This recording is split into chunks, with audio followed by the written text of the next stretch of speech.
C'est un jour comme celui-ci aussi, où après avoir découvert à l'ombre du sanctuaire notre mère et reine 3 fois admirable des Schoenstatt, a voulu que je puisse faire marche à la suite de son Fils Jésus-Christ pour pouvoir partager, annoncer et servir le royaume du Père à travers la grande famille de Schoenstatt, et il m'a voulu aussi que je puisse le servir à travers la communauté donc des Pères de Schoenstatt. En vous invitant ici, en fait vous vous êtes invité vous-même, parce que j'ai essayé un peu de regarder les bienfaits que le Seigneur a réalisés dans ma vie. Et je pense que je ne me trompe pas si je devais dire que le fruit du sacerdoce dont je suis fier, c'est vous.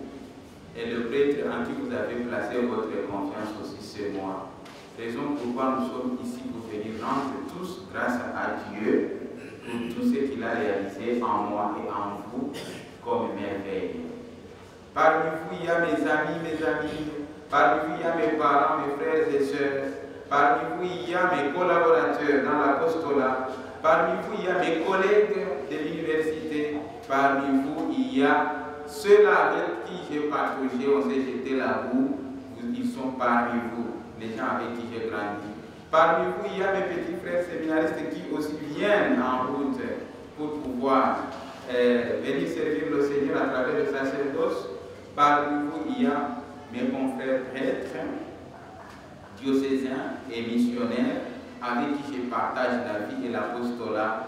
Parmi vous, il y a mes couples et amis chéris que j'ai accompagnés et aussi qui m'ont accompagné et qui m'ont aidé même dans la formation d'autres couples qui sont nés et qui sont parmi vous. Est-ce que vous ne comprenez pas que ça vaut la peine qu'on puisse rendre grâce à Dieu? Et je sais qu'il y a d'autres qui sont en train de faire. Donc, en voulant offrir ce saint sacrifice de la messe au Seigneur en guise d'action de grâce, regardons, et plus particulièrement moi-même, ce qui n'a pas été conforme à la volonté de Dieu, et aussi vous aussi, ce qui n'a pas bien marché, mais quand même nous désirons tous et nous aspirons vers la sainteté à laquelle le Seigneur nous appelle. C'est pourquoi pour que cette Eucharistie puisse vraiment lui plaire et que ça puisse être une belle et bonne action de grâce.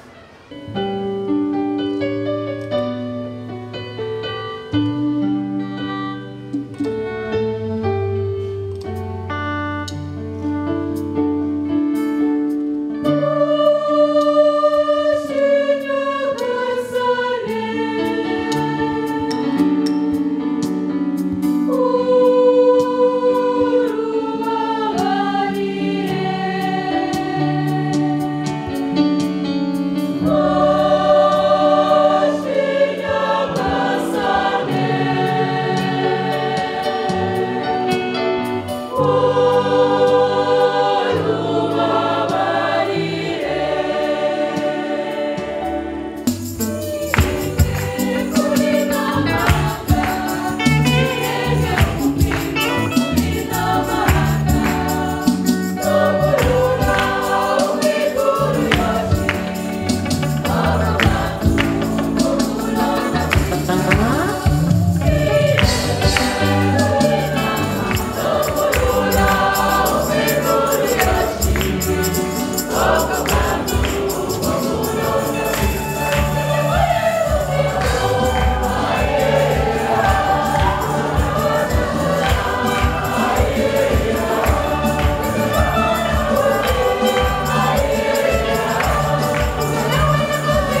ça va vous étonner. Quand j'avais eu l'idée que je peux embrasser la route de devenir prêtre, évidemment qu'à ce moment-là, ce n'était plus encore dans ma tête. On avait d'autres ambitions. Comme tout jeune, je pense que mes deux amis qui sont là, Serge et Charles, avec qui j'ai grandi, peuvent se lever, vous allez le voir. J'ai grandi avec eux, encore petit, tout ça. Et à l'université, notre mentor, un des idées, j'ai grandi avec eux, encore petit, tout ça. Après avoir eu beaucoup d'erreurs sur toute la région des pays des Grands Lacs, et après les crises que nous avons connues, nous sommes sur notre cheval vers le leadership de la région, et du coup, on m'a secoué sur mon cheval comme symbole. Et du coup, j'ai senti un désir que je ne savais même pas le contenir, de vouloir vraiment devenir prêtre. Et cela, j'ai découvert ça dans ce sanctuaire de Montsion, les années 1998. C'était ma première visite au Burundi, parce que j'avais peur du Burundi à ce moment-là. Sur les télévisions, on parlait des tueries, tout, et j'avais tellement peur. Mais j'ai dit, je pars au Burundi en vacances et chez mon cousin qui n'est pas ici, il est maintenant aux États-Unis. Et finalement, j'ai dit, je veux oser embrasser la route vers le sacerdoce. Encore petit garçon comme ça, rêveur à l'université, et voilà que je suis devant vous comme prêtre du Seigneur. Nous nous connaissons très bien parce que nous nous côtoyons, nous partageons tout. Et je dois dire que ma passion, et je pense bien, si je ne me trompe pas, ma vocation c'est pour la jeunesse. Avec les jeunes, nous nous sentons bien. Avec les jeunes, on avance bien. Avec les jeunes, nous nous évangélisons bien. Avec les jeunes, nous servons la société et l'Église. Là, je voulais dire grandement merci à la jeunesse. Acclamez-vous les jeunes. Donc, vous êtes un grand fruit. Vous êtes un grand fruit de mon sacerdoce. Et je pense que la personnalité paternelle que j'ai aussi envers vous, c'est parce que vous m'avez formé.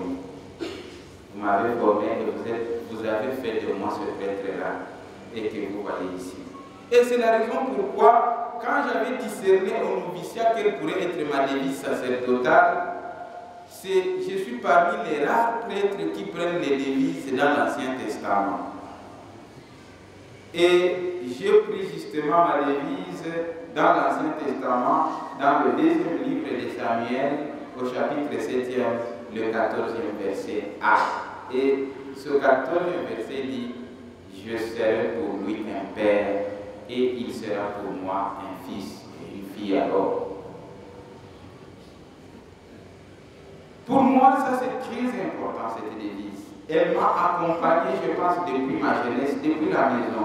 Mais je n'ai fait que découvrir cela au noviciat, là où je ne savais même pas si je serais encore prêtre, j'ai cheminé, comme vous allez l'écouter encore dans les Saintes, vous l'avez entendu dans les Saintes Écritures, et finalement, Dieu a voulu que, avec les hauts et les bas, les qualités et les défauts, les compréhensions et les incompréhensions, mais le Seigneur a mis la main sur moi, et voici le prêtre que je suis devenu. Je suis fier de vous, vous êtes fiers de moi, mais soyons, nous comme vous, fiers de Dieu et de ce que Dieu a fait de nous. Le prêtre est tiré parmi les hommes. Il est formé dans le cœur de Dieu, mais il est envoyé encore auprès des hommes. Là, c'est le thème que mon confrère le Père Jean Bernard avait choisi quand il avait accompagné la retraite qui préparait aux ordinations sacerdotales de mes confrères, je pense, c'est Léonce et Christophe ou c'est Jean-Marie et Romain? Oui, c'est Léonce et le Père Christophe. C'est le Père Jean Bernard qui avait choisi ça, mais justement, il a choisi ce thème dans les écrits de notre fondateur, le Père Joseph Kentenich, pour approfondir. Donc, Nous ne sommes pas des êtres extraordinaires. Non. Le prêtre, il vient de votre histoire. Il vient de l'histoire de son peuple. Il vient de tout ce qui embellit cet patrimoine culturel de sa contrée. Il partage tout ce qui, le substrat, je vais dire, le substrat culturel de son pays ou de sa contrée. Donc nous ne sommes pas étrangers à la réalité qui traverse notre société, même si comme depuis longtemps la tradition, et je ne sais pas comment on regarde le prêtre est comme quelqu'un qui est hors de la société, hors du commun, et on cherche à avoir de lui ce qui peut-être n'est pas de lui. Parce que lui aussi, ce qu'il reçoit, c'est ce qu'il donne. Et c'est pourquoi nous pouvons nous poser la question de savoir qui appelle le prêtre. Est-ce que c'est sa société ou c'est Dieu? Parce que des fois, au lieu de laisser le prêtre écouter ce que Dieu lui dit, la société cherche à lui dicter une autre méandre, une autre voie, une autre ligne. Pourtant, quand ce que Dieu lui dit ne rencontre pas les souhaits de la société, c'est là qu'il y a des incompréhensions. Mais il peut arriver aussi que, n'écoutant pas très bien ce que Dieu veut de lui, il puisse s'embourber et ne répond plus aux besoins ou aux souhaits de son peuple. Là, c'est l'ambivalence aussi. Alors, qu'est-ce qu'il faut? L'appel des premiers disciples, comme l'Évangile vient de nous le dire, nous montre bien que la vocation et la conversion du prêtre, mais aussi de chaque chrétien, sont des initiatives de Dieu. Sont des initiatives de Dieu. Je ne peux pas dire que oui, je réponds à l'appel parce que vraiment je suis sûr et certain que Dieu m'appelle. Non. Mais je dois discerner. Je dois discerner cette vocation à travers les signes que Dieu met à côté de moi, met devant moi et met aussi en moi. Vous avez entendu que quand certains disciples, ceux qui ont été choisis les premiers, ont bénéficié de ces sentiments, de ce goût satisfait, en face et à côté du Christ, ils ont dit, nous ne pouvons pas rester seuls avec nous ne pouvons pas sauvegarder ceci pour nous-mêmes. Allons dire ça aussi aux autres. Voilà comment l'appel de Dieu peut être direct ou indirect. Ça peut passer, Dieu lui-même peut s'approcher de toi et te dire, voilà, je t'appelle, mais il peut utiliser aussi une autre personne pour dire, je veux de toi que tu sois ceci ou que tu fasses ceci ou cela. Et voilà pourquoi, dans l'évangile, Philippe, après avoir choisi évidemment Pierre et André, Philippe rencontre Nathanaël et lui dit, celui dont parle la loi de Moïse et les prophètes, nous l'avons trouvé, c'est Jésus, fils de Joseph de Nazareth. Mais regardez l'innocence de Nathanaël. Parce que vous savez, quand Dieu appelle, chacun répond à sa manière. Et ça dépend de ce que Dieu t'a rencontré. Il y a ceux qui sont habiles et qui répondent directement. Toi, fiston, je t'appelle, viens et suis-moi. Et sans même regarder à gauche, à droite, sans penser à ce que tu as comme projet de vie, tu tournes ton dos et tu vas directement. Il y a quelqu'un d'autre quand on lui dit, voilà, je pense que, étant donné que tu as déjà ceci et ceci, Dieu t'appelle, il a encore des temps de discerner et de méditer quelle est la volonté de Dieu. Et des fois, on appelle ces gens-là les philosophes. Parce qu'il met son temps à discerner les signes des temps et pour donner son action, pour donner son oui, ça prend encore suffisamment de temps. Alors regardez André, regardez Pierre, ils ont tout de suite là cru. Et ils ont laissé tout ce qu'ils avaient à faire et ils ont suivi le Christ. Différemment de Nathanaël, on lui donne tous les arguments possibles. La loi de Moïse parle de ce type. Les prophètes parlent de ce type. Et ce type, il est né même à Nazareth. Il est fils de Joseph et de Marie. Et on lui donne tous les arguments. Mais écoutez la question qu'il pose. De Nazareth, peut-il sortir de là quelque chose de bon? Quand j'écoute cette écriture, je me dis, mon Seigneur, vraiment tu es grand. Je viens d'un quartier à la périphérie de la ville de Bukavu. Et c'est un quartier réputé pour les bandits. Il y a beaucoup de bandits là et de voleurs. J'ai été moi-même victime de ce vol et cela. Mais alors, vous pouvez vous imaginer que moi qui suis ici devant vous, je suis le premier prêtre qui vient de cette contrée-là. Parce que quand j'ai commencé mon cheminement, encore que je ne savais plus si je devrais devenir prêtre, parce que j'avais mes idées, comme je vous ai dit, on partageait avec mes amis, et une carrière politique et autre chose pour améliorer la vie des habitants de cette région. Et comme on m'a terrassé sur mon cheval vers la carrière politique, et finalement, quand j'ai commencé à cheminer, il y a des gens qui se sont posé la question, est-ce que vraiment, de ce point-là, peut-il provenir un prêtre?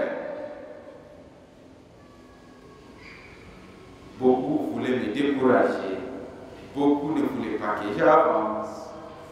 Je ne sais pas, que ce soit à gauche ou à droite, derrière ou devant. Mais finalement, je me suis dit, le désir que je sens au fond de moi est plus fort que le découragement qu'on me donne. Je vais essayer. Si ça ne marche pas, tant pis, je vais retourner. Je vais faire ma carrière et je vais me marier. Et si ça marche, tant mieux. Le Seigneur a quand même quelque chose qu'il a prévu pour moi. Et voilà que dit Jésus à Nathanaël. Après, il pose une question sincère, est-ce que de Nazareth peut-il sortir quelque chose de bon? Quand Nathanaël est apparu devant Jésus lui dit, en regardant seulement son cœur, voici un véritable fils d'Israël, un homme qui ne sait pas mentir. Vous savez, il y a de ces gens-là qu'on appelle les sous-marins. Il peut cacher tout ce qu'il a comme comportement pourvu qu'il atteigne les buts. Et il peut cacher ses défauts, je ne sais pas quoi. Il peut même ne pas avancer son avis pourvu qu'il soit la préférence des éducateurs, la préférence des supérieurs, pour que quand il parle, on dit, voici les véritables prêtres de demain. Parce que il caresse la parole, il caresse, je ne sais pas, chaque parole qui vient de l'autorité supérieure. Mais il y a des types aussi comme Nathanaël, qui est virulent, qui parle et qui ne sait pas cacher ce qui est au fond de lui. Et quand il parle, il exprime ce qui constitue son incompréhension. Voilà que, en mettant au devant de toi-même ton incompréhension, Dieu met à ton service la clairvoyance du Saint-Esprit et qui t'éclaire. Et je pense que ça a été mon cas. Je suis un type qui ne cache pas ce qu'il ressent en lui. Je suis quelqu'un qui, quand j'ai une idée et que j'ai pris le temps de discerner que c'est la volonté de Dieu, je dois conduire cela jusqu'au bout, sans avoir peur ni de la mort ni de quoi que ce soit. Et je pense que Dieu, en me choisissant pour prêtre, il a voulu que je puisse être cet encadreur de ce nouveau leadership pour le bien-être de notre société. Et je pense que chaque fois que je vois cette jeunesse investie par cette idée du bien-être de l'Église, de la société et de chacun autour de lui ou autour d'elle, je me mets à genoux et je prie pour cette idée. Et je suis très content que malgré tout marche bien, quelles que soient les difficultés qu'on rencontre. Donc on comprend très bien que celui qui appelle au fond c'est Dieu. Et ce qui compte dans la vie, ce n'est pas la décision ou la démarche que j'ai qui conduit à la décision, mais c'est ma détermination, c'est ta détermination à aller jusqu'au bout, à découvrir le Christ. Au fait, c'est ça l'essence même de l'épiphanie. Vous savez la longue marche qu'ont fait les mages, qui sont venus de l'Orient et de l'Occident, pour aller découvrir le Christ, qui était couché dans sa crèche, dans sa mouchoir. C'est cette détermination, c'est cette longue marche qu'ils ont fait pour aller découvrir le Christ qui constitue au fait l'attitude principale de celui qui se sent appelé par Dieu. Mais il ne faut pas mettre l'accent sur toi-même pour dire oui, je suis celui-là que Dieu appelle. Et en tout cas, je pense que même si on m'appelle, je serai exceptionnel par rapport aux autres. Non, on est plutôt différent des autres, mais pas exceptionnel. Et c'est la raison pourquoi, dans l'évangile, déjà l'évangile nous montre que tu sois Pierre, que tu sois André, que tu sois Philippe, que tu sois Nathanaël, Dieu a besoin de toi. Et en célébrant cette Eucharistie aujourd'hui, c'est dans cette optique que je voulais dire au Seigneur, oui, vous et moi, nous sommes utiles. Parce que vous avez fait de moi le prêtre. C'est Monseigneur Barga. J'étais dans un congrès panafricain de laïcs catholique au Cameroun. Et c'est l'actuel même archevêque de Yaoundé maintenant qui avait dit ceci. L'Église ordonne le prêtre et elle donne à la société ce prêtre. Mais c'est à la société de faire de ce prêtre un pasteur. Vous comprenez la dialectique? Dieu appelle le prêtre, il le forme, il l'ordonne à travers l'Église, l'institution Église. Et l'Église met au service de la société ce prêtre-là. Mais c'est à la société de faire de ce prêtre-là un pasteur. Parce qu'il ne suffit pas d'être prêtre pour être pasteur. Vous connaissez ce que Jésus dit du bon pasteur. Il est celui qui marche avec le peuple. C'est lui qui n'a pas peur d'être patauger et d'être sali. C'est celui qui se met au devant quand le troupeau est attaqué et lui montre la route. C'est lui qui se met derrière le troupeau quand il sait que le bandit va venir de derrière et il est prêt, lui, à donner d'abord sa vie pour sauver ses brebis. Mais il y a ceux qui, dans les prêtres, on n'aimerait jamais être sali. Il est dans le carquois comme les poussins sont sauvegardés par leur maman, la poule, de manière qu'elle ne puisse heurter la pierre ou quelque chose. Mais l'Église nous appelle à aller à la périphérie, à aller annoncer la bonne nouvelle, à partager la douleur et aussi la joie et avec tout cela que Dieu met à notre disposition et c'est là qu'il nous a confié. Et c'est pourquoi, pour ce qui compte pour le prêtre, ce n'est pas la bonne réputation, mais c'est la détermination du pasteur à marcher avec son peuple. Et justement, c'est ça l'incidence de la première lecture. Quelle est la mission du prêtre? Quelle est la mission de chaque chrétien? La mission de chaque chrétien, la mission du prêtre, la première mission du prêtre, c'est aimer. Nous devons être nous les premiers amoureux. Et qu'est-ce que c'est aimer? Aimer, ça veut dire quoi? Aimer, ce n'est pas rencontrer une personne que tu sens qu'il attire, elle attire vraiment tout ce qu'il y a comme sentiment en toi et dire vraiment je t'aime. Et c'est le type de je t'aime d'aujourd'hui dans la jeunesse. Évidemment, chez certaines personnes aussi qui cherchent des avantages auprès de telle ou telle autre personne. Mais aimer, c'est-à-dire vivre et faire vivre. C'est ça la réponse de la première lecture. Et on nous donne déjà cette ambivalence qu'il y a entre Abel et Caïn.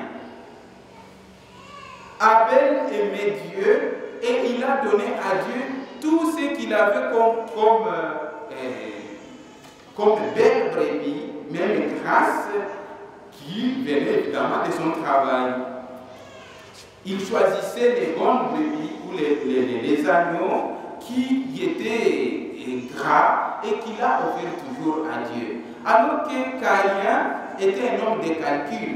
Il ne savait pas, il savait garder le bien pour lui et plutôt réserver à Dieu les pourritures. Aimer, ça veut dire quoi? Aimer, c'est vouloir le bien de l'autre. D'abord, faire du bien à l'autre et de l'autre, afin que l'autre puisse être dans cette béatitude. Et quand tu vois l'autre dans cette béatitude, la répercussion ou l'incidence de cette béatitude, de cette vie bienheureuse dont tu es possesseur, vient aussi te donner la joie de voir que tu as contribué à l'amélioration donc, de la vie de l'autre. Donc, faire vivre et faire vivre, c'est ce qui témoigne de telle ou telle personne qui est vraiment on est enfant de Dieu. Et donc c'est la meilleure des réponses qu'on puisse dire à Dieu. Je t'aime veut dire je m'engage à donner la vie aux autres. Ceux-là qui souffrent, que je puisse être leur consolateur. Ceux-là qui n'ont pas du travail et que j'ai cette opportunité de leur donner du travail, donner du travail sans distinction. Des fois, tu peux voir, tu es chef d'une entreprise, c'est le moment de recruter, et quand les noms défilent devant toi, tu commences à voir, on ne regarde même pas les noms, mais on regarde né à. Né à. Né à. Si tu es né de Mugamba, sache bien que le chef, il est de Colline Ngogomanga, même que tu sois le plus idiot du Burundi, tu auras le plus beau poste.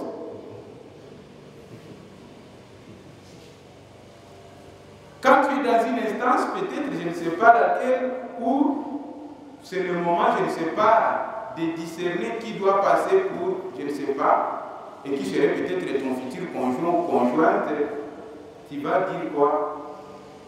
Aussitôt tu vois une fille, tu tombes amoureux d'elle et que tu penses qu'elle pourrait être vraiment la future maman de tes enfants, et tout de suite les critères de discernement, et avocat. Avant que tu me poses cette question, tu commences à demander, chez elle c'est où? Il est de quelle ethnie, ou de quelle tribu, de quelle région, de quelle province? Ne parlons pas quand c'est le temps de Matora. Na utoriki kumutima, mais utoriki va kugatumba. Donc les critères de sélection sont déjà connus. On sait qui va passer, qui ne va pas passer. Qui sera ton amour, qui ne le sera pas. Parce que si tu es noir, tu ne prendras pas quelqu'un de, je ne sais pas qui est brun ou brune.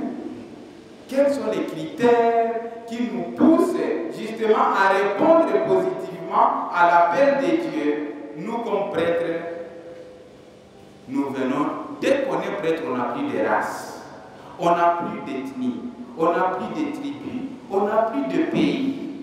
Nous sommes appelés pour servir, et cet idéal que nous devons servir au milieu des hommes, c'est Dieu lui-même qui habite en nous. C'est Dieu lui-même qui se donne en nous, c'est Dieu lui-même qui se sacrifie en nous. Et c'est pourquoi, si on me plongeait aujourd'hui en Somalie, je vais travailler avec la jeunesse somalienne. Comme j'ai travaillé dans les temps avec la jeunesse au Burundi et du Burundi et toute jeunesse confondue, et je me sens toujours comme un père et un frère au milieu d'eux.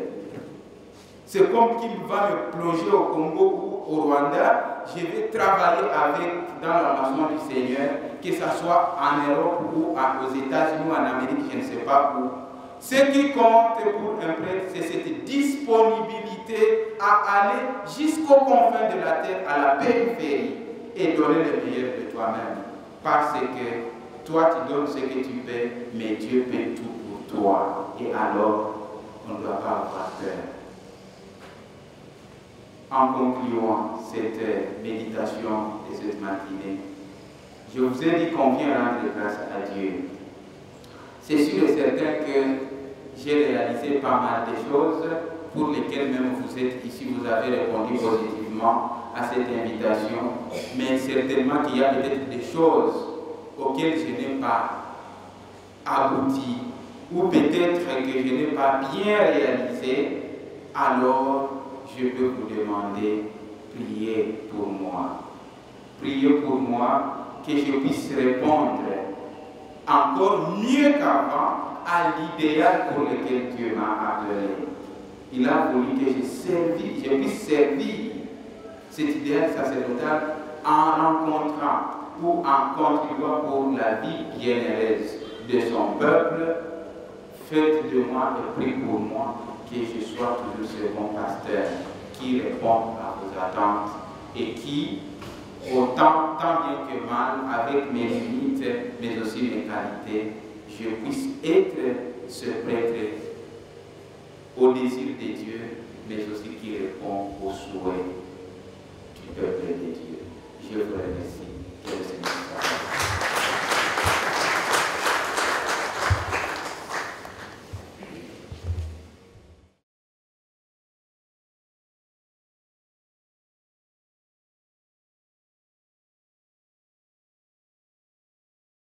Le Père Christophe, d'abord, c'est du nom, c'est Christophe Kashiga Kokipate.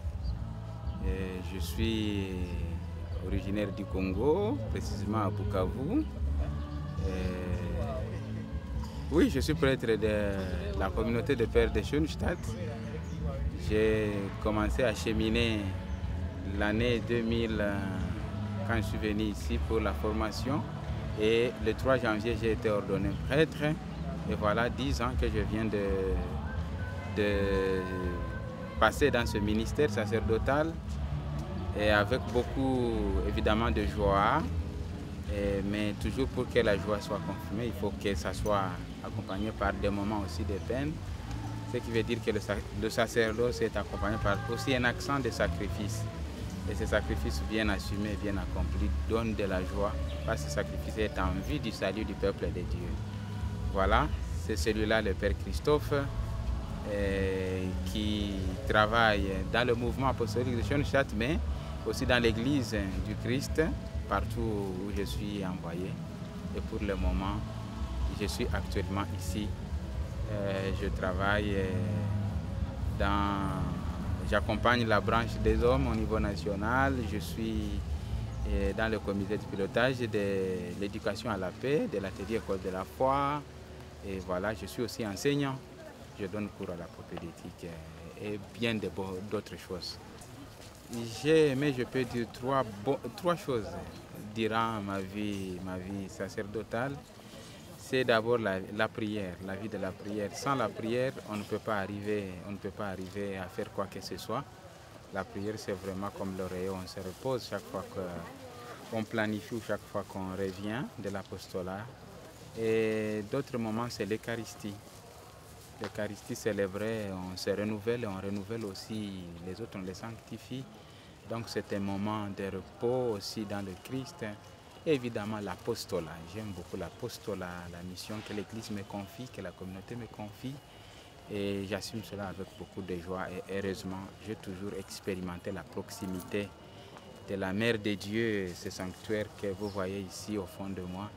C'est un grand mystère. Là, j'ai découvert ma vocation sacerdotale Et raison pourquoi tout ce que je fais, c'est l'arrière-fond. C'est toujours la Vierge Marie qui m'accompagne, qui m'éduque et qui me protège. C'est pourquoi, pour la gloire de Dieu et pour les services de l'Église, évidemment, la Vierge Marie a joué toujours un grand rôle depuis ma famille nucléaire jusqu'aujourd'hui. Oui, pendant les moments, les moments de joie sont scandés toujours aussi par des moments difficiles. Un prêtre ne peut pas prétendre exercer son ministère sacerdotal uniquement dans la joie et tout ça, mais c'est quand il y a des sacrifices à endurer que réellement on sait découvrir l'éclat de la joie. Et je peux dire que quelque chose qui m'a fait mal, c'est souvent peut-être quand on est mal interprété ou mal compris, ou même critiqué injustement. Et des fois ça conduit vers le découragement et la déception. Mais quand on se souvient bien qu'on est au service du Christ et pas de telle ou telle personne, là on se sent encore encouragé. Et je pense que j'aime bien quelqu'un qui parle, qui dit les choses en face, mais qui ne contourne pas pour dire des choses qui ne sont pas dignes. Et normalement, quelqu'un qui veut construire la personne de l'autre, il n'a pas peur de venir en face pour le lui parler, parce que ça construit. Mais toute personne toujours qui contourne, qui a peur d'affronter ou de parler en face, c'est une personne qui réellement cherche à détruire. Alors des hypocrites, des accusateurs, des calomniateurs, de ceux qui médisent, ce genre de choses-là, non. Et je n'admire pas, même si on peut toujours les endurer. Voilà. Je n'ai pas d'ambition pour le futur, si pas un tout petit peu dire cette passion de bien servir et de bien m'améliorer. Je pense que quand on célèbre 10 ans, c'est pas beaucoup pour les uns, mais c'est pas peu aussi pour ainsi dire. 10 ans, j'ai voulu mettre un accent sur les 10 ans de sacerdoce, parce que je sais que c'est un moment que Dieu me donne pour me renouveler, pour avoir de nouvelles forces, pour avoir évidemment de nouvelles visions et ainsi consolider ce que j'ai comme apostolat ou ce que j'aurai à exercer dans le futur avec de nouvelles forces, mais aussi avec une nouvelle espérance. Donc les ambitions, je n'en ai pas si ce n'est pas que ce que je devrais faire, que je le fasse encore mieux avec de nouvelles forces que je reçois à travers cet événement de mon 10e anniversaire de naissance, plutôt de sacerdoce. Si j'ai aussi célébré cet anniversaire du 10e anniversaire de naissance, c'est dans le sens là de dire merci à Dieu d'abord, qui a fait de moi le prêtre que je suis, mais qui m'a toujours accompagné évidemment avec l'éducation maternelle de la Vierge Marie. Mais je dois dire que c'est aussi pour rendre grâce à Dieu pour les amis qu'il m'a donnés et les collaborateurs que j'ai rencontrés tout autour de l'exercice de mes 10 ans de sacerdoce. Et pour cela, je dois dire que les amis qui sont, je ne sais pas, en Amérique latine, aux États-Unis, en Angleterre, en Europe, en Asie, en Afrique, et ici au Burundi, au Congo, partout où j'ai pu exercer mon ministère, j'ai beaucoup de gens qui m'ont aimé, qui m'ont accompagné et qui m'ont soutenu. Et je me dis que si ce jour a eu lieu, avec tout l'éclat de joie que ça donne, c'est grâce aux contributions qu'ils ont pu faire, je vais dire spirituellement, moralement et matériellement. Et ce qui fait que la joie continue à éclater. Donc à mes amis, je reste reconnaissant et je les bénis et je bénis leurs familles et leurs apostolats. Voilà. Merci beaucoup, Père Christophe. Félicitations pour votre anniversaire. Je vous en prie, merci beaucoup, messieurs les journalistes. Merci, voilà. Je vous en prie. Voilà.